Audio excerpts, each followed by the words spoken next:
Hello mga best friend! Aba ni sa mga ganap tonight kaya magbudol fight ta. Let's go!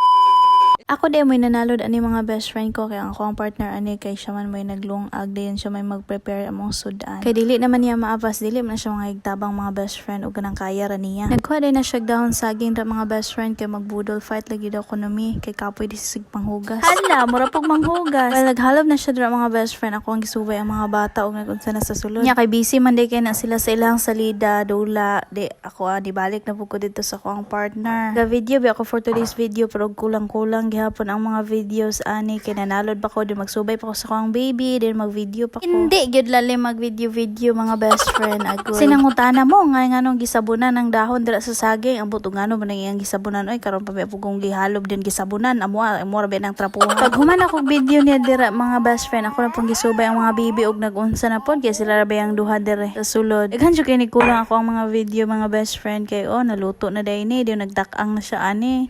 Di ba daghan kay kulang per go. Kaya ang hirap maghanap ng content nga naara ka sa balay always. Ayun kaya nangaluto naman mga best friend ko di ato na ni i-prepare ang ato ang mga table pwede ka maging yung table duha ka mo. Uy mo di ay lami ni siya nga wala siya nasunog ang sinugba kay daghan man day kay dahon sa saging mo gisapaw-sapaw ani o di ba wala gyud siya nasunog lami kayo siya. Syempre kay nahuman naman og prepare di nangaon na mi ani asyo kan si galihok-lihok ng kamera gibutang na maguna na ako sa lamisa kay gibutang tong ring light ba diyon sa phone holder dayon wala ako kabalog nga gatuyok naman day na siya Diyos ko Lord baka manggod na. Kay pagpangaon nga budol kay kuha gyud ang tanan. Giahak man. Ta nag-enjoy mo sa nonsense nga vlog. Bye. Thank you for watching. Follow for more.